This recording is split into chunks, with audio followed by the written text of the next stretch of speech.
சீமான் விஜய் எப்படி sir handle பண்ணுங்க? விஜய் நமக்கு எந்த வகையிலும் பயன்படாத சக்திங்கிறத ஒவ்வொருத்தரும் அவங்கவுங்க ஆண்கள்ல இருந்து தெளிவா புரிஞ்சுக்கிட்டாங்க. இதுல சீமான் விஜய் அடிச்சு பலன் பெற நினைக்கிறார். ரசிகர்கள் எல்லாம் வாக்காளர்கள் இல்லைன்னு கமலஹாசன் சொன்னதை கமலஹாசன் சொல்றதுக்கு முன்னாடியே பிரிஞ்சு களமாடி ஜெயித்தவர் சீமான். விஜய் இன்னும் தேர்தலில் சந்தித்து வாக்க நிரூபிக்கவில்லை என்பதை ஒரு வீடியோ போடவும், அறிவு நாணயம் இருந்தால் ரங்கராஜ் பாண்டே இதை செய்யவும். திமுகவும் அண்ணா திமுகவும் காங்கிரஸ் பாஜகவின் ஒட்டுண்ணிகள், ஊதுகுழல்கள், தொங்கு சதைகள் அடிக்கிறார். இதே ரங்கராஜ் பாண்டேயும் சவுக்கு சங்கரும் சீமான் மீது வன்மமும் காழ்ப்புணர்ச்சியும் வெறுப்பும் இல்லாதவர்கள் என்பதை ஊடகத்தில் வெளிப்படுத்தி நிரூபிப்பார்கள் என நம்புகிறேன். விஜய் அவர்களை வச்சு மற்ற அரசியல்வாதிகள் தங்களுக்கு எந்த விதமான லாஸ் வந்துடக்கூடாது அப்படின்னு யோசிக்கிறாங்க. ஆனா விஜய் அவர்கள் எனக்கு லாபம் தான் அப்படின்னு சொல்லிட்டு சீமான் அவர்கள் மட்டும் நினைக்கிறத நீங்க சொல்லிட்டே இருக்கீங்க. அது எப்படி சார் சொல்லுங்க? கமலஹாசனால சீமானுக்கு ஒரு லாபம் வந்த மாதிரி விஜய் சீமான் கம்பேரிசன் ஒரு லாபம் வரும். விஜய் அண்ணா எம்ஜிஆர் சொன்னதும் 2 சனியங்களை தூக்கிட்டு வரான், சட்டையா தூக்கிட்டு 3வது சனியை வரான்னு ஓங்கி அடிச்சிட்டாங்க. அவர் விக்கிரவாண்டியில களத்துக்குள்ள வந்து அதை உடைக்க நிற்காததுனால தான் ரசிகர்கள் எல்லாம் தெளிவா நாங்க எடப்பாடிக்கே ஓட்டரா போயிருவோம்னு எடப்பாடி கூட்டத்துல கொடிய பிடிக்கிறான். விஜய்க்கு சகாதேவ மாதிரி அட்வைஸ் பண்றேன், என்ன நம்பி நின்னுங்க, உங்களுக்கு எந்த நஷ்டம் வராம நான் பாத்துக்கிடுவேன் இன்னும் சொல்லி விலை போகாதவங்களை வேட்பாளராக்கி நின்னீங்கன்னா உங்களுக்கு ஒரு வாக்கு வலிமை உண்டு. அது நான் மறுக்கவே இல்லை. சார் சீமான் விஜய், அதாவது சீமான் இந்த விஷயத்தை எப்படி சார் ஹேண்டில் பண்ணியிருந்தாரு? ரொம்ப பிரில்லியண்டாக தான் சீமான் ஹேண்டில் பண்ணுறாரு. இதில் நம்பர் 1 ஸ்டாலின் தான், நம்பர் 2 சீமான், நம்பர் 3 அண்ணாமலை. ஆனால் எல்லாருமே விஜய் நமக்கு எந்த வகையிலும் பயன்படாத சக்திங்கிறத ஒவ்வொருத்தரும் அவங்கவுங்க ஆண்கள்ல இருந்து தெளிவாக புரிஞ்சுக்கிட்டாங்க. இதில் சீமான் விஜய் அடித்து பலன் பெற நினைக்கிறார்.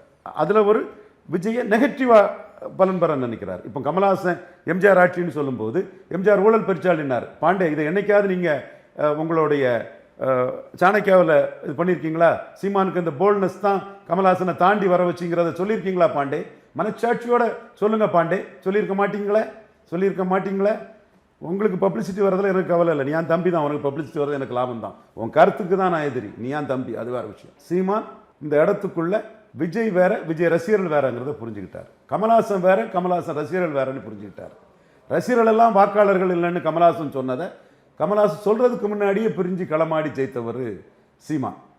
2021 சீமான் போல்டா எல்லாரையும் எதிர்த்து 234 தனிச்சு கேண்டிடேட் போட்டார். 6.5% வாக்க சீமான் எடுத்துட்டார். 6.5% ஓட்டு சீமான் எடுத்துட்டார். கமலஹாசன் 2.5 தான் எடுத்தார். இப்பவும் விஜயை எப்படி பார்க்குறாருன்னா, விஜய் ரசிகர்கள்ட்ட இருந்து விஜயை பிரித்து பார்க்குறாரு. சீமான் 234 திமுகவும் அண்ணா திமுகவும் காங்கிரஸ் பாஜகவின் ஊதுகுழல்கள், ஒட்டுண்ணிகள், தொங்கு சதைகள்னு கேண்டிடேட் போட்டுட்டார். சவுக்கு சங்கர் உங்க வெப்பில் சொல்லுங்க தம்பி, ரங்கராஜ் பாண்டே உங்க வெப்பில் சொல்லுங்க தம்பி அடிக்கிறாரு. அவர் எதை டார்கெட் பண்றாருன்னா 47% ஸ்டாலின் தலைமைக்கு விழுந்த ஓட்டு. அது ஸ்டாலின் தலைமைக்கு விழுந்த ஓட்டு தான், ஸ்டாலினுக்கு ஓட்டு தான். அது 2019 தான் ராகுல் தலைமைக்கு விழுந்தது. ஸ்டாலின் சொல்லி விழுந்த ஓட்டு தான். தாரக கத்பட்டுக்கு உழவங்கோடு செக்மெண்ட்டில் எம்பிக்கு நின்ன விஜய் வசந்தோட ஓட்டு அதிகம். அப்போ ஸ்டாலினுக்கு கிடைச்ச அங்கீகாரம் தான் அது. அந்த 47%ஐயும் எடப்பாடி தலைமைக்கு தேமுதிக உள்ளிட்டு கிடைச்ச 27%ஐயும் இந்த 70%ஐயும் இன்னைக்கு சட்டமன்ற தேர்தலில் அவர் போல்டா ஃபார்ச்சூன் ஃபேவர்ஸ் த பிரேவ் இதையாவது உங்கள் வெப்பில் போடுங்கப்பா. சூப்பர் ஸ்டார் சவுக்கு சங்கரும் என் தம்பி ரங்கராஜ் பாண்டேயும் ஃபார்ச்சூன் ஃபேவர்ஸ் த பிரேவ்னு 2 பேரையும் அடிக்கிறார். திமுகவும் அண்ணா திமுகவும் காங்கிரஸ் பாஜகவின் ஒட்டுண்ணிகள், ஊதுகுழல்கள், தொங்கு சதைகள்னு அடிச்சிட்டார். அப்ப அவர் எங்க வராரு? அண்ணாவை தவிர்த்து சஞ்சீவ் ரெட்டி விபிகிரியில கலைஞர் விபிகிரி ஆதரிச்சு மத்திய அரசோட ஒரு நெருக்கத்தை கொண்டு வந்த கலைஞர்ல இருந்து கலைஞர் அதற்கு பிறகு இந்துஸ்தான் போட்டோ தொழிற்சாலை நெய்டாலுக்கு மாற்றப்படும் போது பேசாம இருந்த எம்ஜிஆர்ல இருந்து பொறுப்பு கவுனரை சென்னமணி வித்யாசாகர் வெள்ளமா சத்திரியாவை பாப்பாத்தி தான் அசைக்க முடியாதுன்னு சொன்ன ஜெயலலிதா ஆப்சிக்யூஸா காலில் விழாத குறையா வரவேற்றதை பாண்டே நோட்டிட் வரவேற்ற ஜெயலலிதாவை மாநில உரிமை விட்டு தானே கொடுத்தாங்க. ஏங்க இவர் மன்மோகன் சிங் இருக்கும்போது கவர்னரை கன்சல்ட் பண்ணி தான் போடணும், மாநில உரிமையாக்கும் அதுவாக்குன்னு சொன்னவங்க மோடி போட்ட பொறுப்பு கவர்னர் சின்னமேனே வித்தியாசராவங்க வெல்லம்மா சத்திரியாவை வெல்லம்மா நாயுடு சத்திரியா அவரை வந்து இவர் வந்து பாவம் உருவ கேள்வி பண்ண விரும்பல அவங்க அந்த வயதிலும் அந்த வெயிட்டை வச்சுக்கிட்டு நடக்கிறதுக்கே கஷ்டப்பட்டவங்க ஆப்சிக்யூஷா என்னை காப்பாத்துன்னு பரிதாபமா நின்று சின்னமேனி வித்தியாசராவை வரவேற்றாங்க, வழி அனுப்புனாங்க. இவ்வளோ பெரிய வீராங்கனை, வாஜ்பாய் அரசியை கவிழ்த்தவங்க, நான் மறுக்க வரல, அந்த வீரத்துக்கெல்லாம் நான் சல்யூட் பண்ணுறேன், நமக்கு எதிராக இருந்தாலும். அந்த வீராங்கனையை வந்து மாநில உரிமைங்கிறதுல கவர்னர் நியமனத்தில் கோட்டை விட்டு நின்னாங்க. அதை தாண்டி ஸ்டாலின், எடப்பாடி எல்லாரையும் அண்ணாவை தவிர 5 பேரையும் அடிக்கிறாரு. 214 விவசாய சின்னத்தை நிறுத்துறாரு. அப்போ விஜய் இன்னைக்கு கமல்ஹாசன் மாதிரி குழப்பத்தில் இருக்கிறாரு, தினகரன் அன்னைக்கு இருந்த மாதிரி குழப்பத்தில் இருக்கிறாரு, டெல்லியை எதிர்பார்த்துட்டு இருக்காரு. டெல்லி தொடர்பான செய்திகளில் டெல்லியில் எனக்கு அமித்ஷா பேசிட்டாரு, ராகுல் பேசிட்டாருன்னு மகிழ்ச்சியில் திளைக்கிறாரு. ஆனால் சீமான் திமுகவும் அண்ணா திமுகவும் காங்கிரஸ் பாஜகவின் ஊதுகுழல்கள், ஒட்டுண்ணிகள், தொங்கு சதைகள்னு அடிக்கிறாரு. இன்னொன்று சவுக்கு சங்கரும் ரங்கராஜ் பாண்டியும் பார்க்க மறந்தது, அந்த இண்டோ பாக் வாரில் பாகிஸ்தானுக்கு நதிநீரை தடுத்தது தவறுன்னு சீமான் சொன்னார். விஜய் அதுக்கு கருத்தே சொல்லலை. அப்போ மக்களுக்கு கமல்ஹாசன் என்ன நிலைப்பாட்டில் இருக்கிறாரு, சீமான் என்ன நிலைப்பாட்டில் இருக்கிறாருங்கிறது மக்களுக்கு தெரியும். ஃபார்ச்சூன் ஃபேவர்ஸ் பிரேவுங்கிறது சவுக்கு சங்கருக்கு தெரியாமல் இருக்கலாம். சவுக்கு சங்கரும் பிரேவான ஆள் தான். தம்பிக்கு எதிராக பழிவாங்க நடவடிக்கை நடத்தப்பட்டது, அதை நான் கண்டிக்கிறேன். தம்பி இப்போ பக்கம் நிற்கிறதுல ரங்கராஜ் பாண்டையும் போல்டான ஒரு ஜேர்னலிஸ்ட் தான். அவரும் இந்த ஃபார்ச்சூன் ஃபேவர்ஸ் பிரேவுங்கிறது விஜய் காங்கிரஸ் பாஜக கூட உள்ள விஷயத்தை மறுக்க முடியாமல் குழப்பத்தின் உச்சத்தில் இருக்கிறாரு. சீமான் காங்கிரஸையும் பாஜகவினோட ஸ்டூஜஸ் தான் திமுக அண்ணா திமுக அடிக்கிறாருங்கிறத இந்த சகோதரர்கள் 2 பேருமே உளரலை. அப்போது 70% திராவிட இயக்க ஓட்டை குறி வச்சு சீமான் போல்டா களத்துக்குள்ளே வராரு. 214 விவசாயம் விட்டுட்டார். இப்போ அவரும் என்ன சொல்கிறாருன்னா, விஜய் ரசிகர்கள் கமல்ஹாசன் ரசிகர்கள் கமல்ஹாசனுக்கு ஓட்டு போடாமல் எனக்கு 21 ஓட்டு போட்டது மாதிரி விஜய் ரசிகர்கள் விஜயோட பச்சோந்தித்தனமான, சுயநலமான, சந்தர்ப்பவாத, அரசியல் வியாபார, குழப்பமான இதை ஏற்றுக்க மாட்டான், அவன் எனக்கு ஓட்டு போடுவான். அதுதான் இன்னைக்கு 10 நாள் நடக்கக்கூடிய விஷயங்கள் காட்டுது. அவனுக்கு விஜய்க்க சுயநல அரசியலும் தெரியும், குழப்பமான அரசியலும் தெரியும், முடிவெடுக்க முடியாத மக்கள் நலன் சாராத அரசியலும் தெரியும், அரெஸ்ட் ஆயிடுவோங்கிற அச்சத்தில் இருக்கக்கூடிய அரசியலும் தெரியும். அரசியல் வியாபாரியா விக்கிரவாண்டியில் போலீஸ் ஸ்டேஷன் பயந்து களத்தை விட்டு ஓடணும்னு தெரியும். நான் 234லையும் 4 பேரையும் எதிர்த்து, திமுகவையும் அண்ணா திமுகவையும் காங்கிரஸையும் பாஜகவையும் எதிர்த்து களத்தில் நிற்கிறது அவனுக்கு தெரியும். ஆக விஜய் ரசிகனும் தனக்கு ஓட்டு போடுவான்னு சீமான் நினைக்கிறாரு.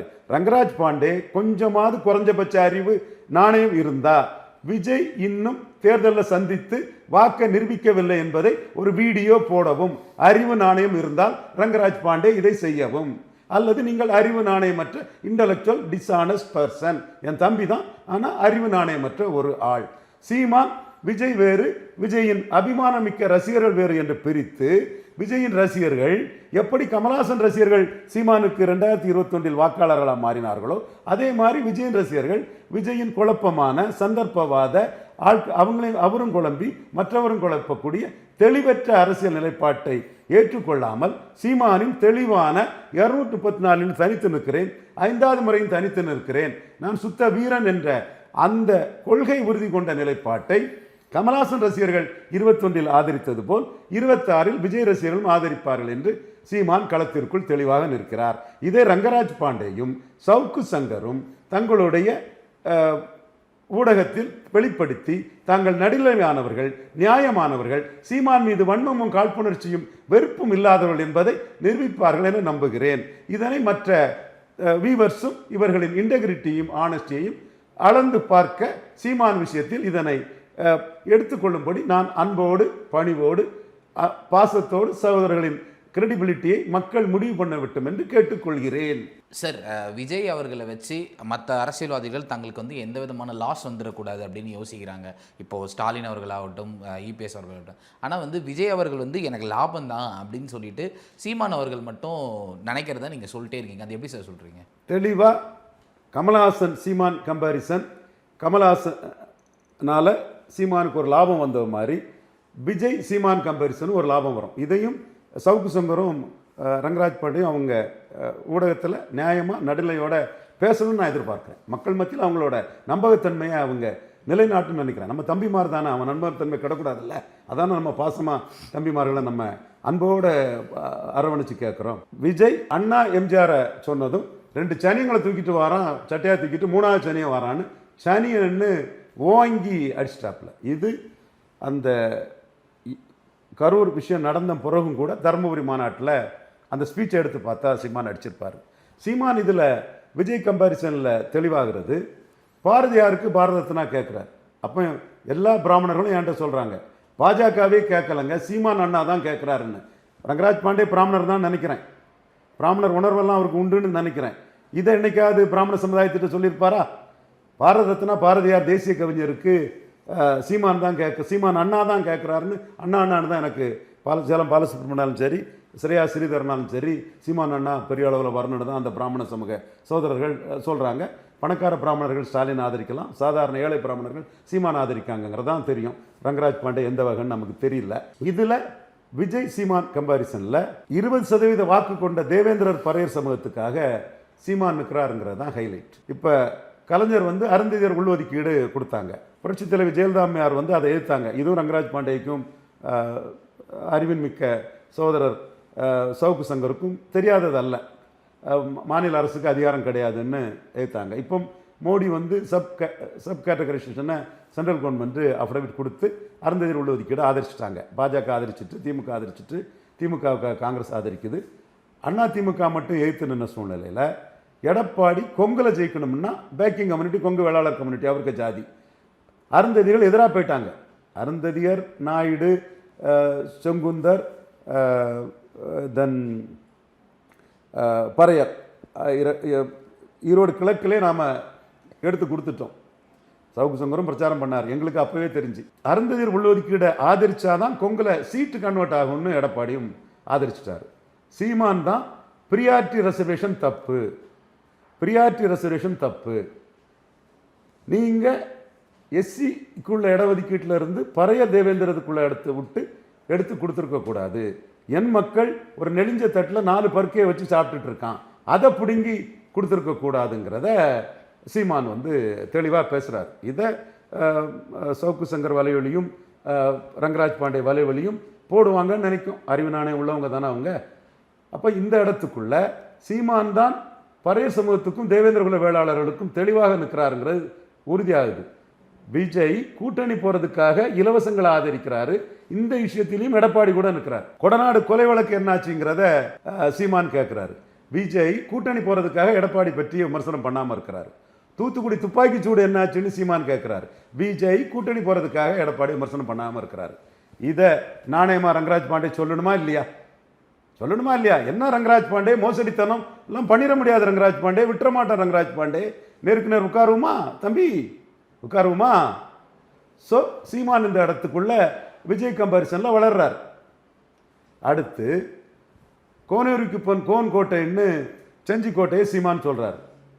அதை மறுத்து சொல்லும்போது, ஏன்பா மராத்தி கோட்டைன்னு சொல்லும்போது பேசாமல் இருந்தவன் இப்போ கோன் கோட்டைன்னு சொல்லும்போது ஏன்பா பிரச்சனை பண்ணுறான்னு ஓங்கி அடிக்கிறார். விஜயால இது முடியுமா?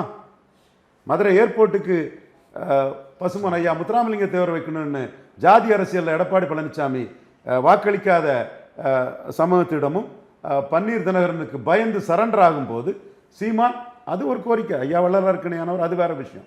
சீமான் பாண்டிய மன்னன் நெடுஞ்செழியன் பெயர் வைக்கணும்னு சொல்லி நாடார் தேவேந்திரர் மற்ற ஜாதிகள் ஆதரவை, முத்திரையர் ஆதரவை சீமான் படுறார். ரங்கராஜ் பாண்டே, உங்களுக்கு இது தெரியுமா? இருட்டில் இருக்கிறீங்களா? கணட்டு தவளையா இருக்கிறீங்களா? ஒன்றுமே புரியலையா? மோசடித்தனமாக ஏதோ திட்டமிட்டு பண்ணுறீங்களா? நான் தரவுகளோட சொல்கிறேன் ரங்கராஜ் பாண்டே. அடுத்தால தமிழ்லேருந்து வந்தது தான் தெலுங்கு, கன்னடம், மலையாளம்னு சொல்லும்போது விஜய் படம் ஓடுறதுக்காக பேசாமல் இருக்கிறார். அப்போ இதுவும் மக்கள் மத்தியில் தெளிவாக புரியுது. பாராளுமன்ற கட்டடத்தில் சமஸ்கிருதம் இருக்கு, ஏன் தமிழ் இல்லைன்னு சீமான் கேட்கும்போது விஜயும் இதில் மட்டையாகி போயிட்டாருங்கிறது மக்களுக்கு தெரியுது. எல்லாத்துக்கும் மேலே சீமான் 234 நின்று திமுக, அதிமுக, காங்கிரஸ், பாஜகவை அடித்து ஏறி போகும்போது விஜய் குழப்பத்தின் உச்சியில் இன்னொரு கமல்ஹாசன் 2.0 இருக்காருங்கிறது மக்களுக்கு தெரியுது. அதே போல கட்சி ஆரம்பிச்சுக்கிட்டு விக்கிரவாண்டியிலும் ஈரோடு கிழக்கிலும் நிற்காம அரசியல் வியாபாரியா லெட்டர் பேடா விஜய் இருந்தாருங்கிறதும், களத்துக்குள்ள நின்று எண்ணி கொடு அளந்து கொடுன்னு சீமான் போல்டா நின்னாருங்கிறது மக்களுக்கு தெரியுது. அவர் விக்கிரவாண்டியில் வன்னியர் பறையல் போலீஸ் ஸ்டேஷனுக்கு மீறி களத்துக்குள்ள வந்து அதை உடைக்க நிற்காததுனால தான் இன்னைக்கு அவரோட வன்னியர் ரசிகர்கள் எல்லாம் தெளிவாக நாங்கள் எடப்பாடிக்கே ஓட்டரா போயிடுவோம்னு எடப்பாடி கூட்டத்தில் கொடியை பிடிக்கிறான். இது ரங்கராஜ் பாண்டேக்கு சந்தோஷமா இருக்கும். அவருக்கு ஒன்றும் விஜய் மேலே ஒன்றும் இல்லை, எடப்பாடி தான் அவருக்கு. கொடியை பிடிக்கிறான், பேனர் வைக்கிறான், கொடி கட்டுறான், இதெல்லாம் நடந்துட்டு இருக்கு. சீமான் இந்த சந்தர்ப்பவாத அரசியலை விஜய் செய்தா விஜய்க்கு ரசிகர்களை தன் பக்கம் தட்டி தூக்கி 17% வாக்குக்கு உயர்றதுக்கு சீமான் வியூகம் அமைச்சு தெளிவாக செயல்படுறாரு. நான் சொன்னது ஜெயலலிதா இறந்த பிறகு ஒவ்வொரு விஷயத்திலையும் நான் சொன்னது நடந்திருக்கா, ரங்கராஜ் பாண்டே சவுக்கு சங்கர் சொன்னது நடந்திருக்கான்னு ஒப்பிட்டு பார்த்தா நான் டிஸ்டிங்ஷனில் பாஸ் ஆகியிருப்பேன். 2 பேரும் பாஸ் வாங்குறதுக்கே பட்டிருப்பாங்க. நீங்களே முடிவு பண்ணுங்க. நாளைக்கு நான் சொல்றது நடக்கணுங்கிறதுக்காக தான் சொல்லக்கூடியவன், தரவுகளோட சொல்லக்கூடியவன், ஆதாரத்தை சொல்லக்கூடியவன். சீமான் தெளிவா விஜய் அடிச்சியே ஏறுறாரு. விஜய் சீமான் கம்பாரிசன் சீமானுக்கு பெரிய பிளஸ். விக்கிரவாண்டி ஈரோடு களத்தை விட்டு ஓடாம களத்தில் நின்ன சீமான் பெருசா, களத்துக்குள்ளே வராம அரசியல் வியாபாரியா இருந்த விஜய் கமல்ஹாசன் 2.0ங்கிறதை மக்கள் உணர்றான். அது மட்டும் இல்லை, கரூரில் வந்து ஓடி போனதை மக்கள் ஒரு அவமானமாக பார்க்குறான். இதெல்லாம் சீமானுக்கு ஒரு ப்ளஸ் தான். கமல்ஹாசன் ரேஞ்சில் கூட விஜய் இல்லைங்கிறதான் உண்மை. இது 2026 தேர்தல் முடிவு உணர்த்தும். இன்னும் சொல்கிறேன், விஜய்க்கு சகாதேவ மாதிரி அட்வைஸ் பண்ணுறேன். 234 கேண்டிடேட் போட்டு ஒரு 600 பேரை கூப்பிட்டு பேசி அவங்கள உறுதியாக கேண்டிடேட்டு நீங்கன்னு சொல்லி, இப்போ 20 லட்ச ரூபா கொடுத்தீங்கல்ல, ஒரு 50 லட்சம் 1 கோடியோ தாரேன்னு சொல்லி என்னை நம்பி நின்றுங்க, உங்களுக்கு எந்த நஷ்டம் வராமல் நான் பார்த்துக்கிடுவேன் இன்னும் சொல்லி அவங்கள வேட்பாளராக்கி, விலை போகாதவங்களை வேட்பாளராக்கி நின்னீங்கன்னா உங்களுக்கு ஒரு வாக்கு வலிமை உண்டு. அது நான் மறுக்கவே இல்லை. கூட்டம் சேர்க்கக்கூடிய யாருக்கும் 234 போட்டால் ஒரு வாக்கு வலிமை உண்டு. அது விஜய்க்கும் உண்டு, அஜித்துக்கும் உண்டு, சிவகார்த்தியனுக்கும் உண்டு, சூர்யாவுக்கும் உண்டு, எந்த ஒரு நடிகருக்கும் உண்டு. கூட்டம் சேர்க்கக்கூடிய நடிகர் 234 போட்டால் உண்டு. அது அன்னைக்குள்ள சந்தர்ப்பம், சூழ்நிலை, அரசியல் நிலைமைக்கு தக்கன கூடுதலோ குறைவோ கிடைக்கும். யாருக்கும் கிடைக்காம இருக்காது. 234 போட்டு ஒரு கொள்கையை சொல்லிட்டா போதும்.